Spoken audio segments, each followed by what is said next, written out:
The Return to Mysterious Island series.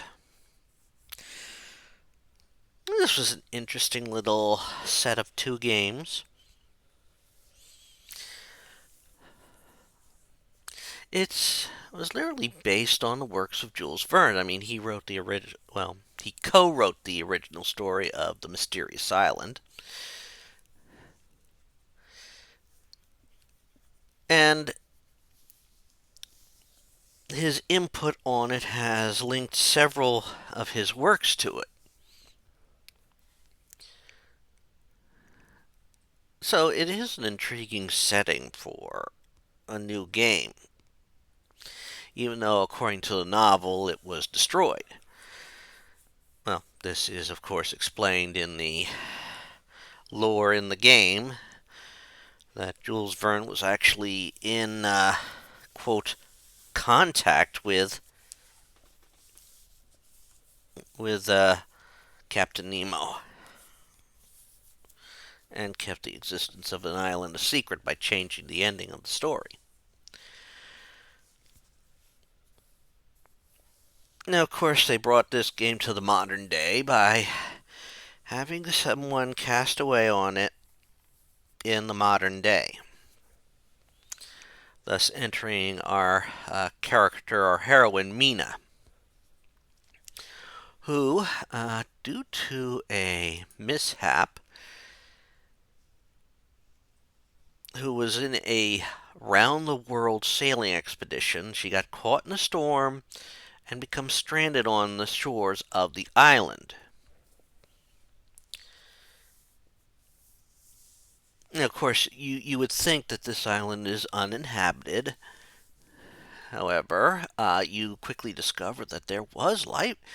There were people who lived on the island at one time, including the legendary Captain Nemo.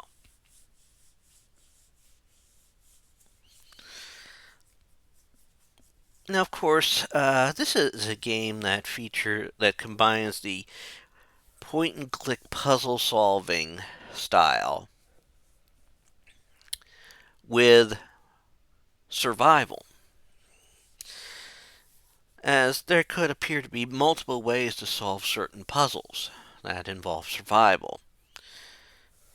And one of these puzzles you're trying to solve is, of course, trying to, one, figure out what is keeping this island, keeping you from getting a connection off the island.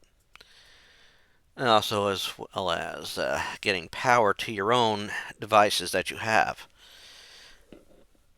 I mean, you're supposed to make things to help ease your life there, or until you could get rescued.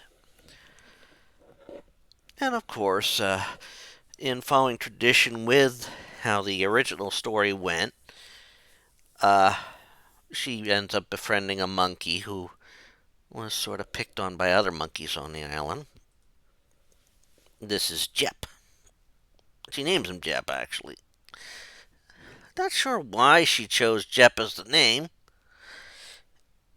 unless it's a reference to the actual story where a monkey is sort of domesticated and is named Jupe, short for Jupiter. Which I don't think Jupiter would be too thrilled with that, okay? Anyhow, in your first part of the adventure, you have to figure out how to, quote, lower a shield that is isolating the island. The storm is what allowed you also to end up shipwrecked on this island. Which, given how how things get developed in this world, or in our world, it's amazing that Nemo was able to set up a force field to protect this island, as well as preparing things in the rare event that something causes, a momentary breach of the island, which we sort of learn about later. Now, of course, as we are working through this, Mina is, of course, trying to, make contact with the outside world, let people know she's alive. She's trying to survive. Which you have certain health meters that allow you to denote this. And of course, you are figuring out how to combine things so you can, you know, progress, survive, cook food, figure a way to signal and disassemble, shut down the shielding. Of course, because of the age of the robots and that, it's a little bit easy to trick them into believing that Mina is Captain Nemo.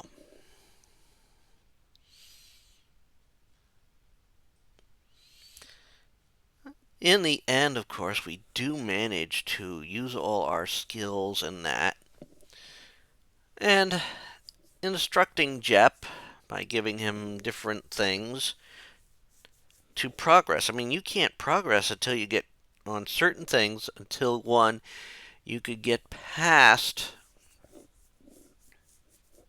the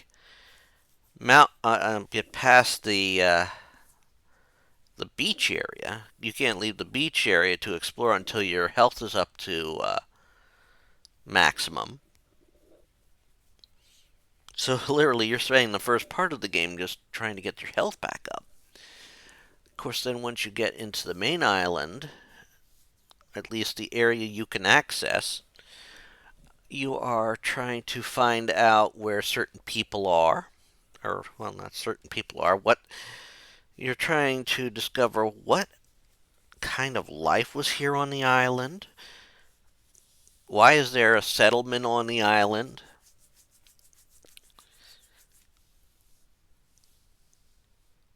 Where other things were. Try and find out what was going on down below. You'll eventually have to get at the Nautilus. Of course, once you get aboard the Nautilus, then you're having to deal with the robots. They're not going to make your job easy, and you're going to need something from them in order to progress to being able to shut down the shielding around the island.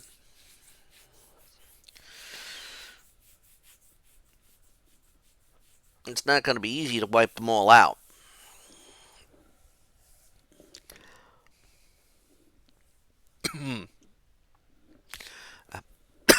Pardon. Anyhow, in the end, when you finally do get destroy them all and get past and get on, you have to locate a series of items in order to prove to the robot that you are Nemo, because it can't see. Once you do this, you're able to lower the shield around the island.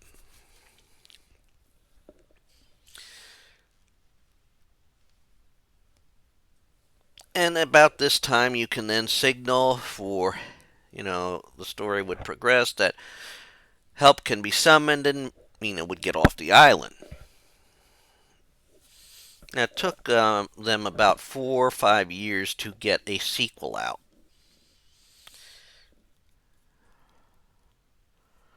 And in that sequel, just as you get what you need to get off the island, well, of course, just as the helicopter goes to get you and Jep off the island, well, the volcano on the island goes kerblooey and sort of knocks the helicopter out of the air. Pilot is dead upon impact, and Mina's unconscious underwater. It's up to Jep to rescue her. And she didn't get out of that unscathed. I mean, she was injured. So, now you're playing as both Mina and Jep. At certain points, you can actually separate, as Jep can only Jep can do certain things and go to certain areas. And of course, once you help her heal up, evading a jaguar on the island and all that, and eventually getting rid of the jaguar, we learn things are not well. Shutting down the shield has had terrible effects. It has activated, like, I guess, a failsafe or something on the island. So Mina must head about and, one, deactivate it. Because obviously there's no way to leave. You can't safely leave the island if the thing's going kerblooey. And besides, she doesn't want the island to be destroyed so that anything else on the island dies. So she has to make her way to where the mechanism is that sort of is triggering all this. Of course, it's not going to be easy. I mean, first off, she's injured, so she's going to need help getting across certain areas. This is where Jep comes in. I mean, obviously, she can't necessarily with the injury, and she's got to do some quote real primitive first aid to help that.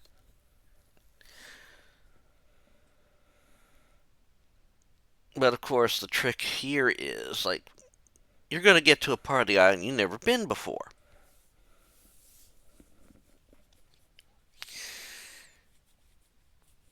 So you're going to have a lot more areas to look at. Finding other places that the plantation area or farm area or whatever you want to call it was using. I mean, they had like a little sawmill on the island, little kiln area, or another kiln area for doing stuff like desalinization of the water and that. Of course, you're also running into more monkeys on the island. Now, one's trying to steal from you. And you're going to have a lot more stuff that you're going to need to have vessels to carry it in. So you have to obviously make vessels for carrying the stuff and that. It's gotten tricky. I mean, you even get to the area where apparently your ship has drifted into. Not like you can really take it to get out of there.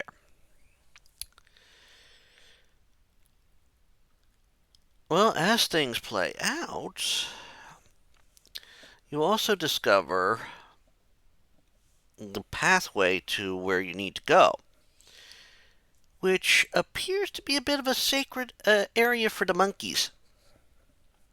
I mean, once you're able to open the path up, which really involves making some discoveries and making some chips together to figure out how to do it exactly, how to open the gate,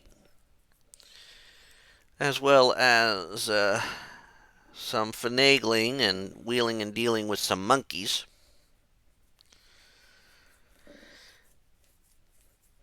Well, in the long run, you enter in an area and there are 5 monkeys there.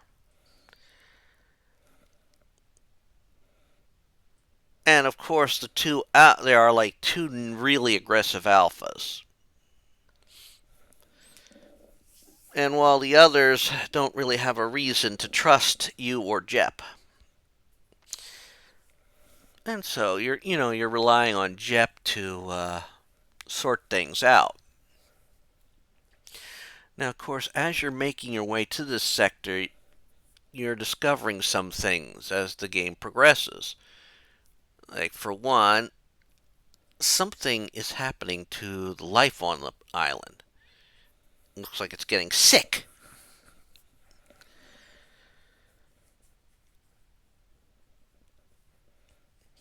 And this strange mist is now appearing on this island, which is also a negative.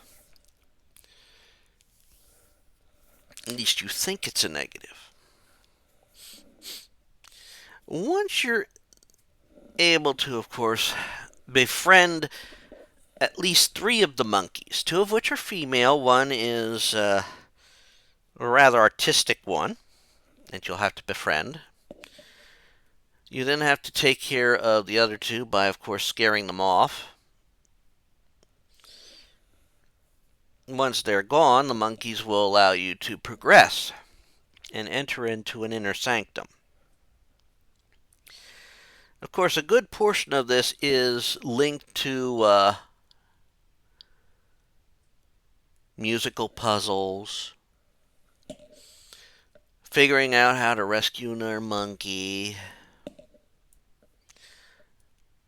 all the fun stuff.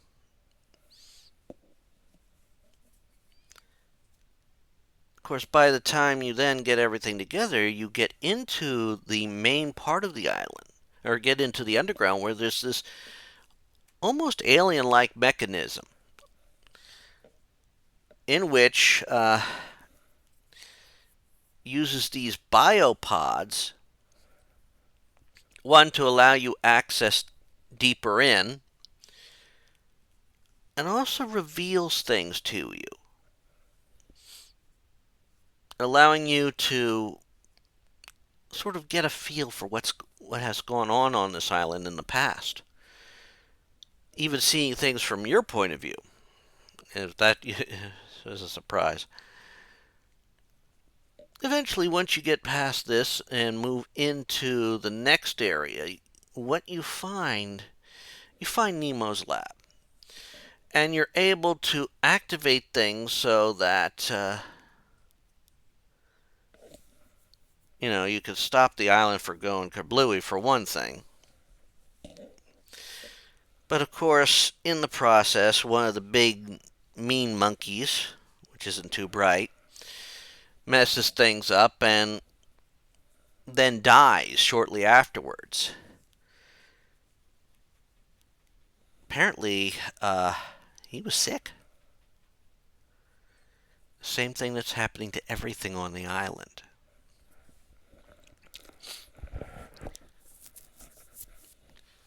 Now, Mina thinks that this strange green mist and that's going out on the island is the cause of it.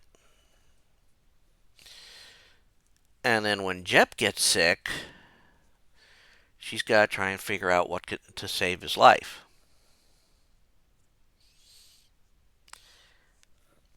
Now, of course, her discoveries, and when she's able to get a sample and all that, and able to test it with some equipment that Nemo had,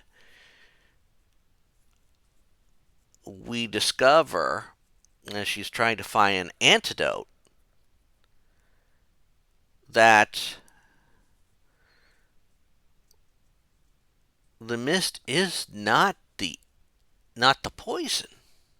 It's not what's killing the life on the island. This island has been isolated from the world for over a century, which means the microbacteria that we are so used to and is in us is what's killing things on this island, and that this mist is the only thing sort of staving it off to a degree.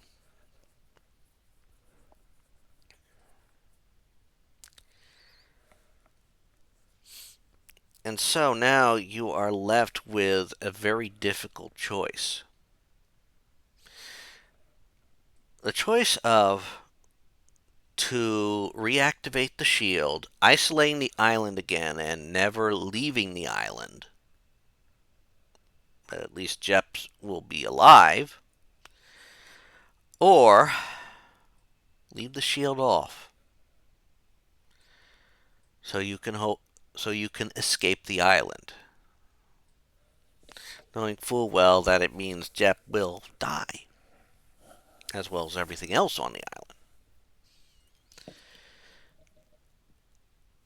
And this is a very heartbreaking and difficult decision to make. And here's why. You see, should you choose to, of course, reactivate the shield, it means you're forfeiting any chance to escape, condemning yourself to an isolated life on the island. Okay, maybe that's not all bad. I mean, I'm sure the monkeys will be indebted to you for, sparing all their lives, and of course getting rid of one of the bigger brutes.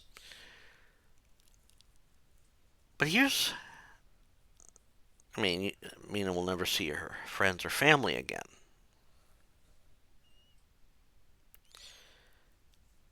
And of course, when the rescue vehicle comes, because the other vehicle didn't return, they won't see the island. So what if you choose to, let Jep die, let the island die, just so you can escape? Well, the game has a gut punch for you.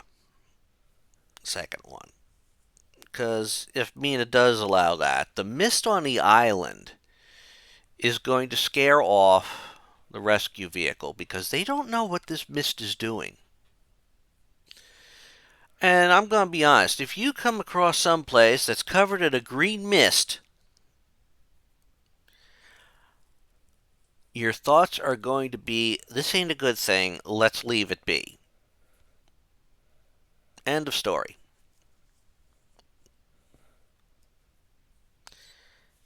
So Mina won't end up getting off the island and Jep dies.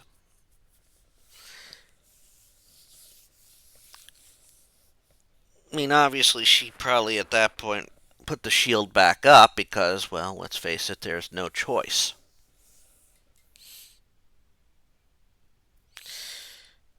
Now, this second installment sort of like a gut punch, but it neatly ends the story. To be honest, after the first part, it had a neat ending. Had they not made the second part, I'm sure Mina and Jep would have gotten off the island. We wouldn't have known anything about the microbes. Not sure Jep would have survived long after that. But it would answer a lot. I mean, it would have been a good ending. So, it's an interesting story when you combine the two together.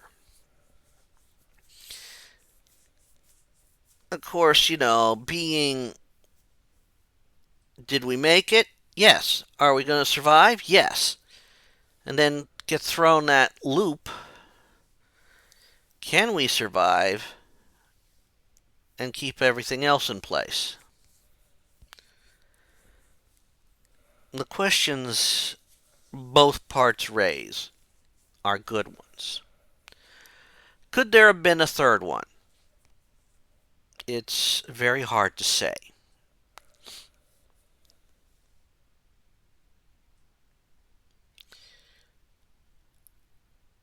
Both parts were so nicely designed that each one, the first one could have ended the story. The second one could have ended the story.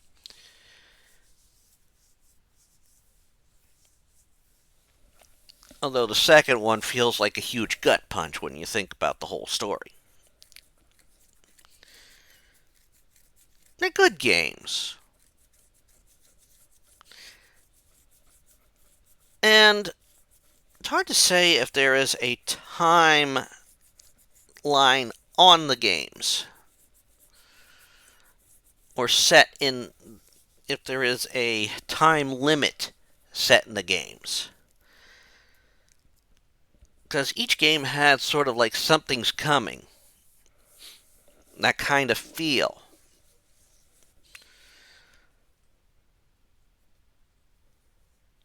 They're two good games. Like I said, they make a good story. They were both nicely standalone stories.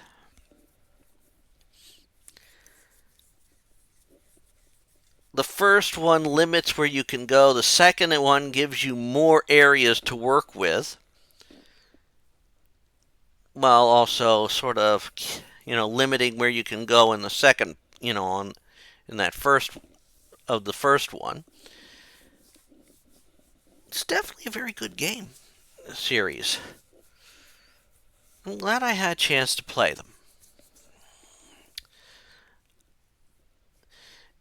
If you want to experience this, especially with its link to Jules Verne, yes, I would definitely say at least play the first one.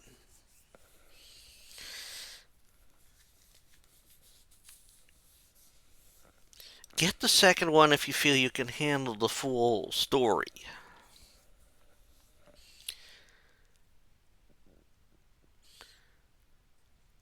And that's all I'm really going to say about these two games as a whole. It's a brilliant idea. They had some very good ideas that worked together. It's interesting that in the second one you can play a little bit more as Jep, and some things you can only solve as Jep. I will also admit that some of the little cartoon or the drawings of certain things linked to certain things, it's a great addition. It really does add to the feel of it. But again, that's all I'm going to say about the Return to Mysterious Island series. I doubt after all this time we would get a third part, and that's probably for the best. Until so, thank you for listening if you have, and check out all the other stuff that goes up there. Check out the full playthrough, and take care and have fun all. Bye.